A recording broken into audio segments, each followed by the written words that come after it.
Welcome to Tamara's Silly Tales. I'm Tamara and I spill the tea on your favorite reality stars. Married at First Sight After Party Boston, Season 14, Episode 15. This was the season finale of After Party. They have one more regular episode of Married at First Sight, then a special prediction episode, then Decision Day and Where Are They Now? And then it's a wrap for Season 14, and we are moving on to San Diego for Season 15. I can't wait! This episode featured Picky Mickey, Karen, and Tootie. The signature cocktail was called Root of the Problem, which included root beer, vanilla rum, and Irish cream liqueur.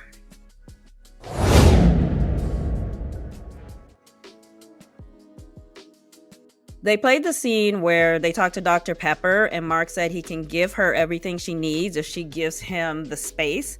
And Keisha asked, "Are you hearing what he's saying in that moment?"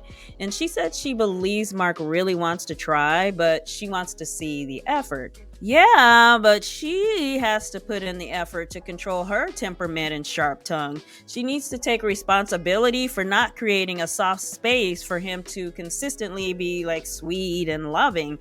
She's got this dude walking through an emotional landmine. He never knows what's going to set her off.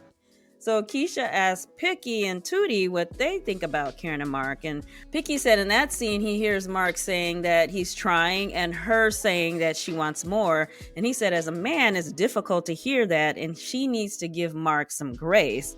Tootie said that Mark doesn't like confrontation and will walk away from it in some instances, so Karen needs to calm down sometimes, which is advice that she apparently gave Tootie.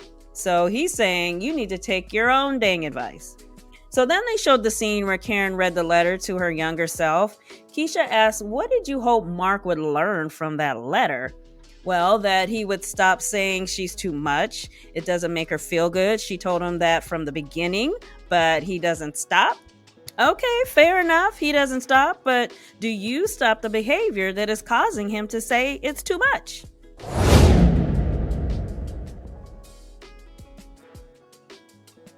They showed the scene where Jasmine read her letter to her younger self, and Keisha asked, what were you thinking when she read that letter? He said he was surprised that she went as deep as she did, and he was trying to keep his emotions in, but the more he saw her trying to hold hers in, it just made him break down. Karen said that Jasmine is a proud woman who likes to protect herself, so it was a nice moment to see her open up like that. And Tootie said that this is the first time he's seen that type of connection between the two of them, and watching her put down her guard, being that she is such a strong woman, was a beautiful moment. I think that moment seemed therapeutic for Jasmine, but it's not the type of moment that will cause them to say yes on Decision Day. I feel like Picky could get there if Jasmine was open to it, but since she's blocking the intimacy, they are just growing a friendship. So Picky said he's happy where they are right now, and there was a time when he never would have thought that they would get to this point. When they were going through their rough patch, they actually said to each other that they were ready to walk away, like call it quits. It's great that Dr. Viviana's exercise helped them turn this relationship around, but it just goes to show that if the experts inserted themselves more into these episodes, maybe these couples would have done better this season. They show the scene where they are talking to Dr. Pepper, and Jasmine said that she doesn't have the urge to run up and like kiss him. And Keisha asked if he feels the urge to kiss her. Good question. He said usually he would initiate that, but she's gone out of her way to say that she's not there yet. So that sounds like rejection to me. Keisha asked if he was close to making a move, and he said, no, I'm going to let her take the driver's seat on that one. I don't blame him. Now with that, Keisha looked over at Tootie and asked if he and Katina were still holding off on intimacy. And he started blushing like a schoolgirl and swinging his feet. And he said that they are still holding off. And Karen asked, why are you laughing like that? Because he's lying. I don't believe for 1 second that mattress don't have a dent in it because of their sexual escapades. Keisha asked Picky what, if anything, is holding him back in terms of Decision Day. And he said the romance. He's an affectionate person and he's having to hold that back. So he's not being his true self. So if he can't be his true self in this marriage, then it would be difficult to grow from there. And if that truly is the only thing holding him back, then he should say yes on decision day, because intimacy will grow over time. But I don't believe that's his only hesitation. I think he can feel that she's not feeling him for more than someone to just hang out with until decision day. I wouldn't be surprised if Jasmine was holding back so she could try for an annulment instead of a divorce. So they play the scene where he talks to Katina about his upbringing, and that's how he learned he can't be soft. And Keisha asked if he actually wrote a letter to his younger self, and if so, if we could hear what he wrote. He said that he did, and he said in the letter he wanted Katina to know who he was and where he came from, and that he's the only one in his circle that has accomplished what he has. He got super emotional, and Keisha hopped in to interpret what he was saying, which is that he grew up in a tough neighborhood, therefore he had to be tough to survive, and going through this process is showing him a different side of life. She said his story represents a lot of young boys that are growing up in the hood right now.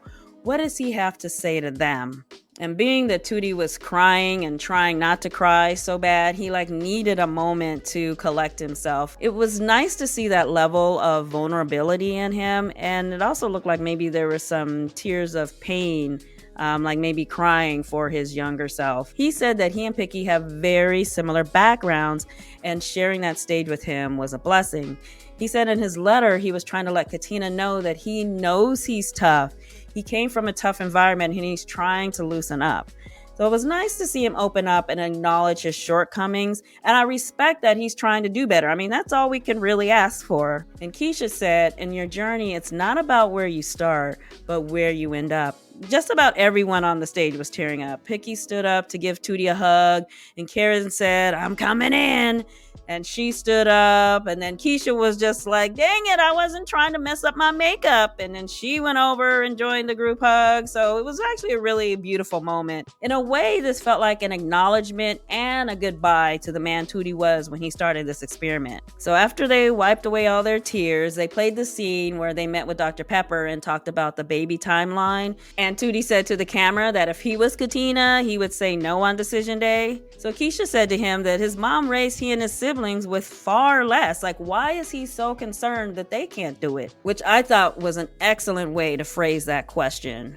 He said that he doesn't want to see someone he cares for fail. Now, he is definitely overthinking and creating a problem before one exists. But to be honest, I'm not sure if this is a real concern of his or if he manufactured this concern because production needs them to have a conflict.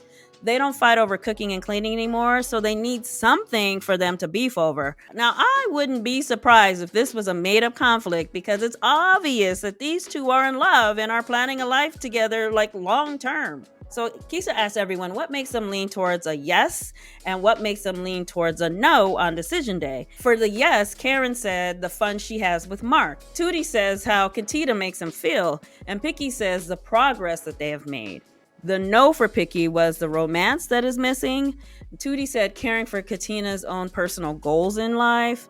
And Karen said that Mark is very unstable in his life right now and she needs stability. Yeah, but those things are temporary. He'll recover from those setbacks. The fact that they fight like they're in the middle of a zombie apocalypse is more of a reason to say no, if you ask me.